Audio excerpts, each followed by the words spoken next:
Hello, everyone, and welcome back to The Rundown. I will be your host today, Craig DeLuz, coming at you from the West Coast, the left coast, behind the Iron Curtain, otherwise known as the Sierras. But as we all know, I do not do this program by myself. That's right. My name is Mike Pierworski, coming to you live from the East Coast. That's the coast with the most, from the co-host with the most. Here on The Rundown, 2A views, conservative views. And Craig, guess what day it is? Mike. What day is it, Mike? It's hump day. Hump day! It's hump day. Hump day!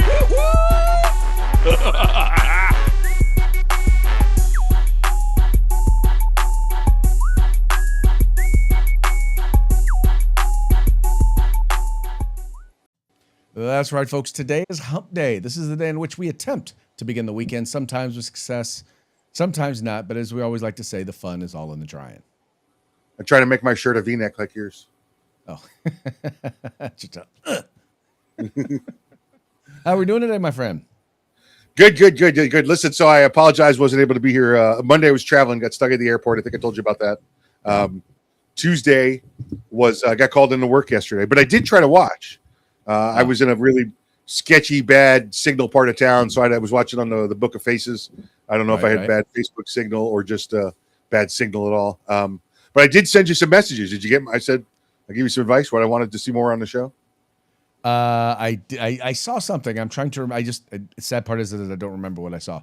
That's right. I said I wanted to see more TNA. Oh, you did. Okay, yeah, I did see that. I did see that. And then I said, what was TNA? I don't remember. More Trump and awesomeness. More Trump. You did say that. Yes, you did. More Trump, more awesomeness, and you know, we will try to oblige. That's all I can ask for is more TNA right there. More Trump and awesomeness. More Trump and awesomeness. Yeah. Man, it's been it was an interesting week, man. The last couple of days, just talking about Supreme Court cases, and any thoughts on any of the Supreme Court cases? Did you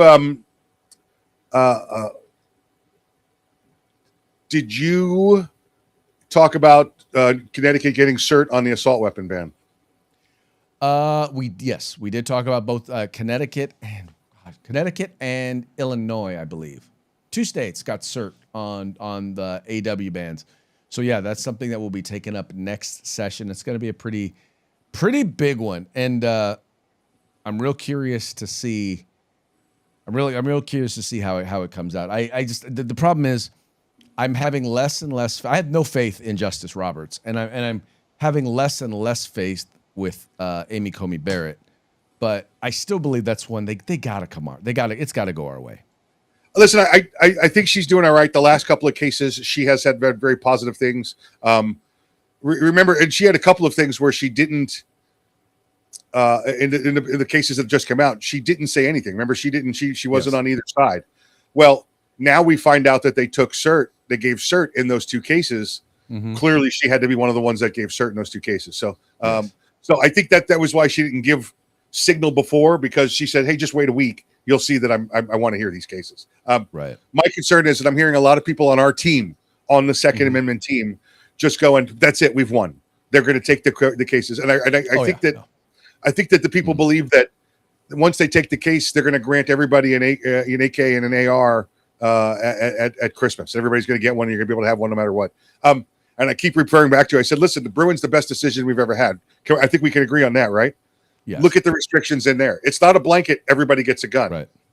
It's the states still have the rights to determine what areas. Now, we may fight about what those areas are, but it's not a blanket. I think a lot of people are expecting that in the assault weapon ban. I think the assault weapon ban is going to come down to it's up to your state to make the decision, left or right. Well, and I think, and what's interesting is watching a lot of these cases. I've noticed that how few of the judges actually have a real understanding of the technology with a lot of these firearm cases, and a lot of the attorneys aren't really doing much to help educate the judges. That's what I loved about Benitez, because Benitez actually had one of the expert witnesses bring an AR in, explain it, explain how it works, explain the different parts, and ask questions. And all of that got on the record in the California case. So that's all stuff that I think that can help benefit justices who really don't know about why the technology matters in many of these cases. Right. And listen, I feel how I feel about Judge St. Benitez, God bless his soul, that he understands it completely. I still don't think he would allow someone to open carry one in San Diego or Los Angeles. Oh yeah, no.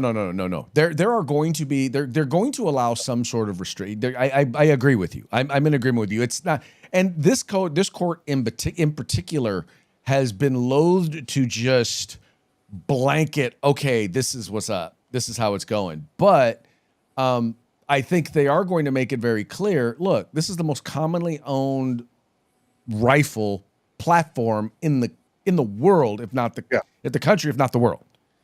Yeah. It is in common use. Any argument that they're making, look, it's not the gun of choice in mass shootings. It's not even responsible for most gun deaths, because most gun deaths, 2/3 of them are suicides. And I don't know many people who are committing suicides with AR rifles. Anyway, it's going to be interesting. It's going to be interesting to see how those restrictions come down. I will say this. Mm-hmm. I do have every belief that Thomas is going to say that you should be able to, take one anywhere you want to. Yes. If you want. No doubt in my mind. him and Alito, I think, are going to be pretty. Yeah, they're going to be pretty good. They're going to combine it with the birthright citizenship thing. Like, in this country, when you're born, you shall be given an AR. Yes. I think that's you shall be given an AR as a part of your citizenship. Yeah, exactly right. Yeah, I think that's what we're going to see from those two. Yeah. I got to tell you, on the birthright citizenship, I will say this again. I really think that what they did, and that was just they saw what a mess it would make, and they decided, you know what, we're not gonna do this. Well, I mean, I think when you look at it, when you read it, and I sent you some articles on this as well. Yeah. Birthright citizenship. Look at the 14th Amendment, right? Yes. And understand the intent of the 14th. The intent of the 14th Amendment was to give the children of slaves the right to be citizens. Yes. Okay. Right. Born here, give them citizenship. All right. Because the others were brought here against their will. We want to make sure they have the same rights. When you have this international birthright tourism nonsense, it's not the same thing. It's not the same intent. They're trying to cheat the system. I do think it could be fixed. And I think the reason the vote went down the way it is because this needs to be a law. This needs to be the House and Senate passing this. That we need to see a new law. I agree. Yes. No, I 100% agree. One of the other things that Congress can do, and I was just listening to the Ben Shapiro show, and one thing he talked about is you remove the incentives for people to come here illegally. If you remove the incentives and you enforce the law, then you reduce the number of, and I'm sorry if this is an offensive term to some of y'all, anchor babies, but when you come here with the expressed purpose of having a child so that child will be a citizen, and because that child is a citizen, they are less likely to remove you, that by definition is an anchor baby. Yeah. Yeah, absolutely. Absolutely right. Anyway. So I think we're in agreement on most everything there, except, so. Yeah, I still think that, once again, this is a court. And here's what really gets me, though, is keep in mind the number of people that have said on the left who are like, oh, this is a Trump's court and he's fully in control of it. Do you know that Trump, between term 1 and this term, has been ruled against, has had his Supreme Court justices rule against him more than any other president? He's only like 59, like 51, 50, somewhere in the 50% of victories when it comes to going to the Supreme Court. My point is that for the fact that he supposedly owns this court, he's coming back 50-50. Right. Yeah, but he's also put more cases forward because of the amount of judicial nonsense going on at the federal level. So a lot more cases have gone to them that he's tried to do, and he's had to put more executive orders out there because he can't get anybody in the Congress to work with him. Exactly. But once again, there are a number of things that we're finally getting some rulings on, and we're getting some motion on, and we're actually having public conversations about. So I'm not mad at it. If you notice, he said, hey, the Supreme Court's treating us fair. Yes. You know, I don't like some of the rulings, but you know what? You win some, you lose some. Let's get back to the battle. Yeah, listen, look, Gretzky said it, right? You're never going to score if you don't take the shot. Exactly. Yeah. Hey, let's go ahead and get into the program the way we usually do. Let's start off before we get into the because we are going to be talking about the Supreme Court. Let's go ahead and kick it off with a quick shout out to our sponsors. Yeah, Hitman Industries, hitmanindustries.net. Get on over there, check these guys out. They got rifle barrels, AR barrels, any length, any caliber, anything you want. Rifle, pistol, they got them all for AR. Any I mean, think of the weirdest caliber you heard of, they got it. You want it in 380 ACP? They got it on the shelf. You could go get it. It's that kind of stuff they got over there. Hitmanindustries.net. Check them out now. California Republican Assembly, fighting a good fight behind enemy lines. Now you can take part in California's future today. If you want the best in tactical concealed holsters on the market, get on over to hogholsters.com. That's HAWG holsters.com. Use the discount code The Rundown. That's all one word, no spaces, all caps. Get a nice little discount. And if you want the best in field gear, tactical gear, web gear, law enforcement, security, fire, EMS, personal, no matter what it is, get your group together, get your agency together, place an order at uscombatgear.com, where you can get everything except the gun.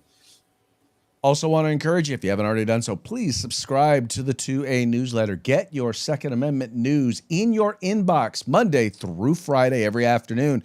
Find out what's going on in the 2A world, whether the 2A news community is talking about it, or whether it's the blogosphere, whether it's the mainstream media and what they have to say about gun rights, or maybe you want to know what blogs, or whatever 2A videos are out there. This is the place to go. Now, let me make sure to let you know when you go there. You go to 2anews.us, click on that subscribe here button.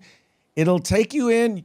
Put in your email address. Make sure you confirm because we're going to send you an email and it'll say, hey, we just want to make sure that you actually signed up for this. If you don't, because I got people messaging me saying, hey, I signed up, but I'm not getting my emails. One reason why is because they're not confirming. The other thing is go ahead and add that email address. Go ahead and add it to your contacts. That way you make sure that your spam blocker doesn't block it out. But no, we're getting a lot of subscriptions now. Folks really seem to be enjoying it. Like I said, I find it to be a tremendous resource, and I put it together. So there you go. Look at you, just patting yourself on the back. There you go. Yeah, there you go. Right there. Also want to encourage you, if you're watching the program during the 3 o'clock hour on the West Coast or the 6 o'clock hour on the East Coast, you are watching us live, which means we want to hear from you. We want to take your comments, see what you think about the program, see what you think about me, Mike, whatever. If you like us, if you agree with us, if you disagree with us. In fact, if you disagree with us, it's probably even better because then we have the opportunity to mock you. Oh, wow. Was that a mockingbird? Man, is that a mockingbird? Is that a mockingbird?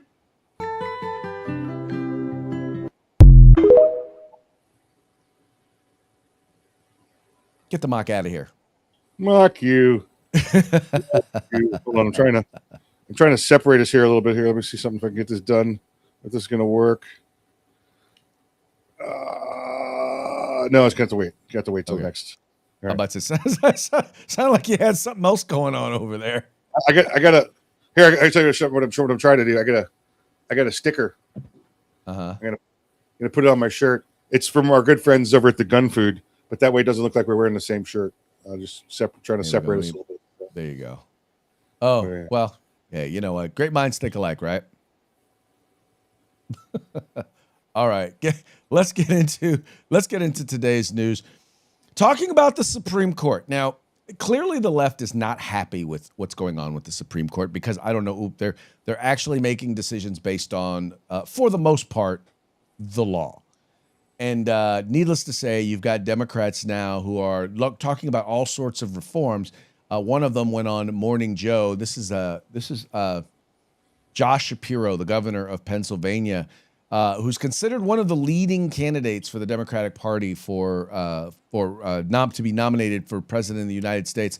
Although I think his being Jewish may hurt him in the Democratic Party. This is what he had to say about reforms and changes to the Supreme Court that Democrats need to push for. Governor, yesterday, despite Supreme Court's upholding of birthright citizenship, it appears that the court is just one vote away. It was a 5-4 decision specifically on whether the 14th Amendment enshrined those rights. We now have folks like Vice President J.D. Vance coming out and saying, hey, this isn't over. This is just hanging by a thread, birthright citizenship. It's clear that this conservative movement is planning on continuing this fight. What do you believe Democrats should do if they do regain the majority? Do you think that expanding the court or setting term limits for the court should be on the table?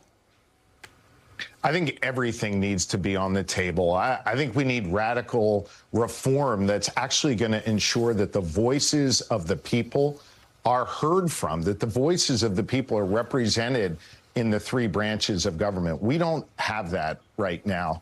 You know, the framers were incredibly concerned, Madison in particular, about an executive accumulating too much power. We've seen that because this Supreme Court, in one of its worst decisions over the last century, gave a president absolute immunity because a Congress of the United States has withdrawn from its responsibilities to be a check on the executive. We can begin to change that by voting. And after we vote, I think we need dramatic reform to give the voice back to the people. As for the decision yesterday, I mean, it is as clear as day in the 14th Amendment. This case should have taken a nanosecond to decide, and it should have been 9-0. I gather some of the justices were intimidated by Donald Trump sitting there in the court, staring at them, glaring at them during that decision. And then J.D. Vance comes along and says the quiet part out loud. It's one of the reasons why we have to win the United States Senate and not let them appoint a justice, should there be a vacancy, who would be younger, who would be there for a long time, and be more dangerous when it comes to eviscerating the rights of Americans. So bottom line here is we need real reform in this country. It's got to be people-centered and people-powered, and it's got to come as a result of people rising up, showing up at the ballot box, demanding more from their elected officials, and ushering in a new chapter in this country, one that gets us back to our roots of being more hopeful, more inclusive, and more just. Governor, speaking of the ballot box, I don't understand what. First of all right, their job is not to create. Their job is to interpret the law. That's their job. And I hate to say this, dude, but so far they've done a pretty decent job. I can't say that I've agreed with every decision, but then again, I'm not a lawyer, let alone a Supreme Court justice. What really gets me though is this idea that, well, if Democrats don't get what they want, then that means that the people didn't get what they wanted. Well, is it really the job of the courts to give the people what they want or to interpret the law? To interpret the law, right? Interpret the law, and he says that the Supreme Court gave the president absolute immunity. No, that was in 1982 under Harlow Fitzgerald. And by the way, that most of that court was appointed by Democrats. No, Craig. I mean, this is a case that's going to move forward. It is close, 5-4, like you said. I was unsure about where Roberts was going to end up as well on this one. But I think, once we get a Congress that works with the president, whether it be this president or the next, that this issue will go away. That's how this is going to be solved. Because, like you said, the Supreme Court didn't make this law. The Supreme Court interpreted what is there, and now the only thing that we need for this to change is a new law. If they put the new law in place, then that's the new law of the land. Now it may come back around where the Supreme Court has to take a look at that as well. Mm-hmm. Okay. Well, exactly. Well, it's funny. It's funny you were saying that because there was a ruling where they actually came out against Donald Trump, and they came out and said, look, you can count ballots as long as they're postmarked on or before Election Day. You can count them even if they're received afterwards. And one of the things that Amy Coney Barrett wrote in the decision was, we're not saying that you can't put a limit on that. All we're saying is we can't put that language in the law. Yeah, that's not our job to put that language in there, Mr. President. If you want that done, you got to get Congress to do it, and you sign it. Right. Exactly right. That's all we're waiting for. Right. Well, exactly. And it's, he was talking about the increase in executive power, but the reality is it's not just Democrats and Republican presidents alike have worked to increase and expand their powers, the power within the executive branch. And sadly, it's been the legislative branch that has abdicated their role and responsibility by not wanting to take on the hard questions, by not wanting to do the hard things like bargain and, compromise and develop details within the legislation so that, you can be specific and these things don't have to go to court. But when you don't, two things happen. One, you give some executive branch agent, some bureaucrat, the ability to to determine the details, and those details change depending on who's running the executive. And then it has to go to court, and the court then has to decide, did the executive overreach and actually legislate from the executive, which oftentimes we find them doing. Yeah, no, exactly right. Let's be clear. A lot of times, what the president is doing is, he's trying. It's not that he's trying to become, the emperor. It's that, he lost a little bit of power to the Congress, or the Congress refuses to do anything, so he has to try and take a little back just to be able to get the job done. It's right. I've never seen a president go, I want all the power, to dismiss the Senate, dismiss the court. He's never been the emperor. And any president, they're trying to get a little bit more so they can get their agenda pushed through. None of them have tried to be the king. I'll say that. Even the last guy and the guy before that and the guy before that. Well, what's also hilarious about it is that they keep saying, well, President Trump is defying the courts. They can't name one court order that he has defied. Correct. Right? They say, well, he may say something. He may say he doesn't like it, but that doesn't mean that doesn't equate to defying it. The only thing they can turn to is he didn't turn the airplanes around in air and bring back the prisoners that were going down south. Oh, really? Turn the planes around in air so they don't have enough fuel to get back? Is that what you want them to do? Okay, got it. Right. Okay.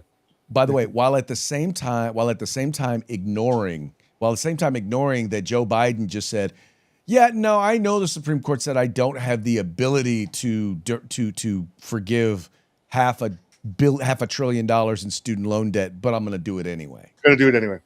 Yep. Yep. Anyway, fun stuff. And here's the thing, and he's talking about how they're going to want to limit. He was talking about how, they're going to want to make it so that the president doesn't have the ability to put someone on the Supreme Court because you got 3 justices now that are in their 70s, 2 of which are part of the conservative majority, and may retire in the next couple of years.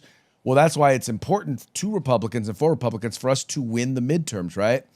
Well, Democrats have got some really, really bad news. And this guy, David Enton over at CNN, I got to believe that Democrats over there must hate him because he's always delivering bad news when it comes to the poll numbers. And this is, in this particular case, he's talking about their chances of winning or taking back the Senate, which would then have to have an impact on the ability to get a conservative Supreme Court justice. So what's the simple math here? Democrats need a net gain of four Senate seats to regain control of the upper chamber in Congress. And right now, the math, simply put, isn't there for them. That is the picture. And I want you, it's just, it's a math problem. It is a math problem. 2026 Senate poll margins. Okay, Democrats need a net gain of 4. Okay, you get 1 in North Carolina. But then you got a bunch of red on the screen. Now, these are close races, but you got a tie in Texas. Then it's +2 in Iowa for the Republicans, +2 in Alaska, and then +3, if we can make the circle there, in Ohio. So that gets you 1 seat, but of course you need 4 seats. And on this board, red, close races, and a tie. You're at 1. You're not yet to 4. I mean, the good news for Democrats might be they're close in Texas, Iowa, Alaska, and Ohio. But again, it needs to be 4 of these that are blue in order for them to retake it. Now, there's one state that you did not put up here. No. That's Maine. That is Maine. Maine, which we've had a few Senate polls the last couple of days. And what do you see here? Even in Maine, a state that Kamala Harris easily won back in 2024. Look, the New York Times has Plattner ahead by 2, but that, of course, is well within the margin of error. That is among likely voters. Fox News, on the other hand, has Susan Collins, the incumbent, up by 3 among all voters. So even in Maine, you have a race that simply put is way too close to call. So really on the mathematical march to 4 seats, there's really only 1 seat at this point that Democrats can look like they can count on. They'll probably win one of these other seats.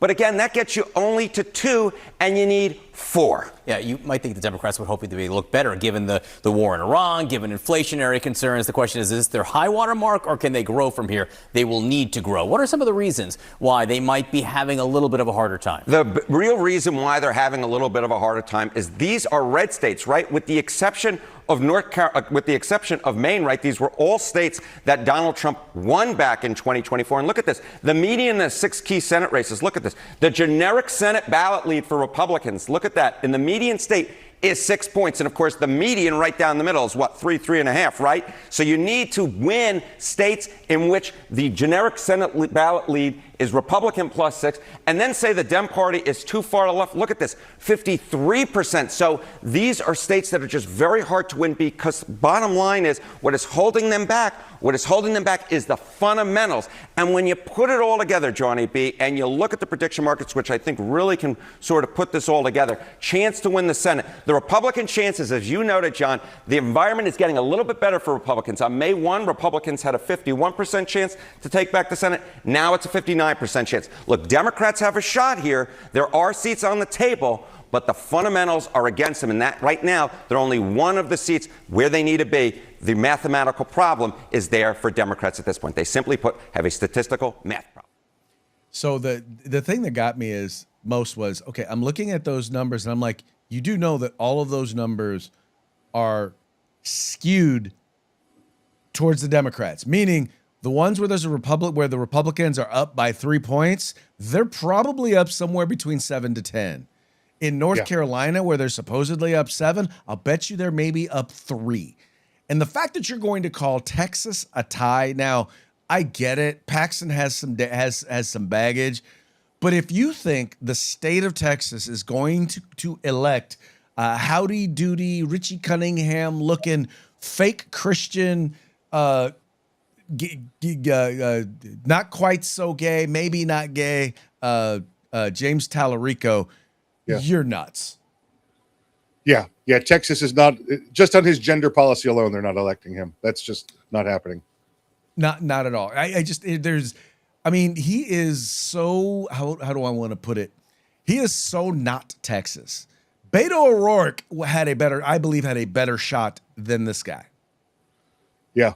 Texas has got 2 genders, by the way. Steers and I'll let you guess the other one. Cows. Steers and cows. Yeah. There you go. Yeah, we're gonna leave it at that. But anyway, I always said that it was going to be an uphill battle for them, and the fact that they've put these really whacked out candidates to run in states where I'm sorry, there are some blue dog Democrats out there that could win in these states. Harold Ford, right, is a great example of a former Texas congressman, Democrat, who I think could win Texas. Right, he's middle of the road. He's on Fox News every day, but he's a guy who. But the problem is that he's not a whacked out leftist, so they won't ever elect him. Oh, I thought we had some video. Sorry. No. That's it. Oh yeah, I was thinking from your silence you were in agreement. No, yes, I am in agreement. But I was like, thought there was video. There wasn't video. Okay. Oh no, I wish it too. I wish I had some video. I don't know if you remember. I mean, first of all, he's always on Fox News now. But even when he was in Congress, he was. I mean, if there was such a thing as a moderate Democrat, he was it. And that's why he kept getting elected in Texas. Yeah, it happens in the South. You guys, Southern Democrats have got that wholesome Republican thing to them. Well, yeah, they used to anyway. Now you've got James Tallarico and what's her face eyelashes. Yeah, listen, I got a friend of mine who's he's run for a county commission down here a couple of times, and he's a Southern Democrat, about as Southern Democrat as you can get. And when we sit down and we do all of the core policies side by side, and I'm like, you're a Republican, right? he's like, no, I'm a Southern Democrat. I go like, well, you're like the last one. So yeah, exactly. Hold on, you might as well switch over. Take a picture because you're a rarity. I'm like, you might as well switch parties and get elected. It's the same. You have the same platform. It's just... One would think that would make some sense, but not so much, evidently. No. Nope. Okay, let's see. Moving right along, the Justice Department now is suing. And, I got to tell you, it's for those of you who have an issue or have said that Donald Trump isn't 2A enough. And, I have had my complaints about where he's been on the Second Amendment and the stuff that he's done. But I've also said this. His judicial appointments those alone have made him the most pro-Second Amendment president that we've ever had. And, we had the whole bump stock thing and we had the whole, take them in due process later. But right now, his Justice Department is doing a phenomenal job. Being here in California, I get used to my tax dollars. I get used to paying for these lawsuits, both as a person who's got to contribute to the organizations that are filing the suits, as well as being a taxpayer and having my tax dollars used against me. And I got to tell you, it's really, really cool to see my tax dollars, my federal tax dollars, now being used to help defend my rights. And that's exactly what's going on with the Department of Justice. Being reported by CBS News, Justice Department sues Virginia, California over gun laws. The Justice Department announced Wednesday that it had filed lawsuits against 2 states for what the department alleged are unconstitutional restrictions on the sales of certain types of guns. In Virginia, the department is targeting a law that banned the sale of automatic weapons. In California, it is suing over the newly enacted law that restricts the sale of some firearms with a trigger that could be modified into a machine gun convertible pistol. The California law went into effect on July 1. In a statement, Acting Attorney General Todd Blanche said that the Constitution is not a suggestion, and the Second Amendment is a sacred right belonging to all Americans, even those in California.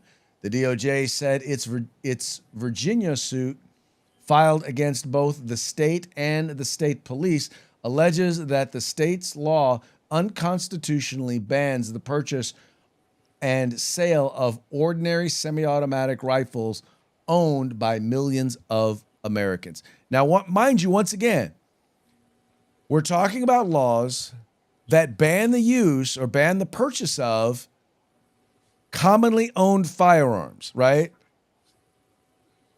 I just don't see, I don't exactly see how these laws stand up at all. They don't. And additionally, let's start off that they're constitutionally protected. Okay. Let's go there. I think that's the easy answer that solves all of this. But Craig, this is as asinine as banning cars because they're race car convertible, banning alcohol because they're Molotov cocktail convertible, they're banning forks because they're Shiv convertible. Okay, it's that stupid, and this is just another way that California is looking to restrict your Second Amendment rights. Be damned what the Supreme Court or what the law says, and all they're going to accomplish is wasting more Californians' money, getting the taxes raised, more people moving out, and you all living in bankruptcy and being homeless. Right. Well, I don't plan on being homeless or living in bankruptcy, but I plan on, as there is that, what do they call you'll it? move first, Craig. You'll leave California first. Right. And make everybody else. I'm hoping to get just wealthy enough to not be wealthy enough to be part of the people who are really getting hit. Well, the problem is that level keeps when I get near that point, I'm getting out. That level keeps changing, right? It was billionaires, then it was multimillionaires, then it's billionaires. Now it's everybody making $500,000 a year getting taxed enough to where they're leaving your state. 100,000 heirs. That's it. Exactly right. Yeah. Yep. Yeah, we don't do rights here in California. We don't do the Constitution. And once again, I've said it before and I'll say it again, the former chairman of the Assembly Public Safety Committee specifically said, we don't do the Constitution. No, we don't. Definitely not. Definitely not. Hey, American Crossfire's tuning in. He wanted to just give us a quick shout out. I want to give him a quick shout out as well. Also want to bring up this particular case over here. Now, this is an instance. This happened evidently this happened in Fort Worth. This is being reported by the Christian Post. It says here, police officer warns street preachers if they face citation if someone is offended by something they say, obviously, at a LGBTQ gay pride rally. And here's the video where they recorded it. So no, but that ordinance means like music, not talking. If someone is offended by your talking, then we have a problem. That is a constitutional violation of our rights. If you shut us down, no. If they are offended by your speech, okay, then I'll write you this ticket, and then we'll go from there. Wait, you're going to take us for offensive speech? Yes, absolutely. Are you serious? Speech. You're going to cite us for offensive yes, it's called disorderly conduct. That's, no. Yes, disorderly conduct has to be accompanied by conduct. This is the conduct I'm that you're a retired doing. police officer myself. For who? 26 years, federal law enforcement. So it's federal. So this has nothing to do with local. Wow. It has nothing to do with local. Yeah. Well, do whatever y'all think that you can do. Okay, well, it says 80 whatever we decibels. think. Wow. It says 80 decibels. Since y'all know the law so well, I'm not going to let y'all. So I just want to clarify. If anything is said that's offensive, you're going to write a ticket? If someone complains that your language or what you're saying is offensive. Hey. Yeah, so just in defense of the police department, I will say this. Texas Police Department says it plans to look into a viral video showing one of its officers warning a Christian street preacher group they could be cited for simply saying something offensive to others. The encounter occurred June 27th at Trinity Pride Fest in Fort Worth, where police were caught on video threatening to arrest members of a street preaching team led by evangelist Rick Penkoski, according to the video. Police blocked Penkoski and David Grisham from accessing the sidewalk upon their arrival at the event. Grisham told officers about a lawsuit filed in 2014 against the city of Fort Worth for a similar encounter, according to the video. An unidentified female officer responded, "I don't care. You can file whatever lawsuit you want." As the street preaching group continued to question the police about the warning while they were moved to an area outside of police barricades, the female officer is heard saying, "If someone is offended by your talking, then we have a problem. If they are offended by your speech, okay, I will write you a ticket and we'll go from there." Now, Mike, I don't know what the hell this officer could possibly be thinking, unless they're saying they're gonna get them under hate speech, unless they're saying they're doing something under a hate speech prohibition, which I don't know Texas law enough to know that if there is such a thing in Texas. Okay. This officer clearly has no idea what she's talking about. I mean, listen, one officer's video opinion does not make the state law or the agency's policy. That's clear. This will be cleared up in the next couple of days. It'll be followed with the statement that this DEI hire has been sent for retraining, to get her on board. But she clearly has no clue what the hell she's talking about. Wow, you went there. He's like, this DEI hire. He's like, yeah, I'm going there. Yeah. Anyway, no, she clearly doesn't. But, it's one of the things I'll say is this. You know what? You can't expect, or maybe you can expect, every cop doesn't know every law. But Correct. I also think that at a certain point, you got to be very, very careful about enforcing something that you don't know is actually law. Yeah, for sure. And again, this is one of the things probably talked about by a couple of rookie officers at a briefing. Listen, you're going to remember cops get 80 hours of legal training. Okay. They don't get, 3 years in the law school. They get 80 hours of legal training, and that focuses on criminal law, not abstract law, like what's offensive and what's not offensive. Okay. That's exactly. Just it. And laws change the state. Listen, we used to have a law in Florida that said you can't have a bumper sticker with a curse word on it. And that was found to be unconstitutional, but it's there and they're told to enforce it. And that's what they do. I want them to be following the directives of their agency. And And I don't believe this is the directive of the agency there. I believe she's either got some old law in her brain or she's just absolutely wrong. Either way, she's wrong. Oh, yeah. Yeah. This we know.